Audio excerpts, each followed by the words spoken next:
Lucifer was another one of 2018's shows to have been cancelled by Fox only to be later picked up by another network. Just a month after it had been announced that Fox had decided to drop the show after 3 seasons, Netflix stepped in to save Lucifer and officially greenlit a 4th season. This was a huge win for Lucifer fans who took to Twitter to voice their displeasure about the show's cancellation. The hashtag #SaveLucifer started trending very quickly, and the show's star, Tom, was keen to promote it by wearing Save Lucifer t-shirts and engaging with fans on social media. Eventually, Warner Bros. And Netflix managed to sort out a deal that meant that a 4th season of the show would be aired on the popular streaming platform. Tom was at San Diego Comic-Con where he spoke about how it felt when he was told about Netflix stepping in to save the day.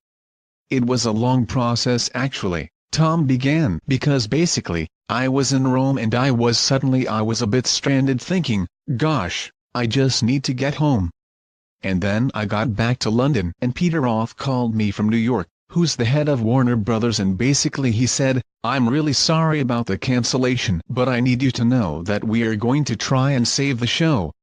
He continued, and that was off the back that once it was announced on social media that the show was getting cancelled, that there was just the overwhelming surge of disbelief, I suppose, an outpouring of love for the show and people just not understanding why it happened. And that accumulated. People kept on tweeting. It kept going, and I got involved encouraging people to at least to put their voice to it because at least it was making a difference. However, it took Netflix and Warner Bros. A month to work out the final deal, and it almost didn't happen. It must have been a month after that we got the news that Netflix had picked up the show, and I just couldn't believe it, he said. "We had this deadline date when we were all out of contract. So we knew there would be some variety on that date, and I'd heard some very positive things leading up to it, and on the day itself I heard there might be a last-minute snag, and I was like, oh God.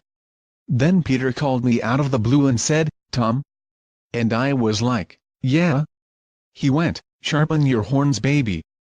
It was the most uplifting thing that's ever happened in my career," finished the British actor. Tom has wowed fans with his depiction of Lucifer for over 3 seasons, and viewers are eagerly awaiting the next season, which is said to be airing on Netflix in 2019. Production on Season 4 is expected to start in August 2018 and will wrap up in December. The season is said to only be 10 episodes long as opposed to 24, which is how many the previous seasons had. Co-showrunner Joe Henderson previously told Deadline, "We knew we were fighting for our lives, so we created a season finale that demanded our return." Brooklyn Nine-Nine was another show to be dropped by Fox. It was picked up by NBC a day later after overwhelming fan pressure on social media.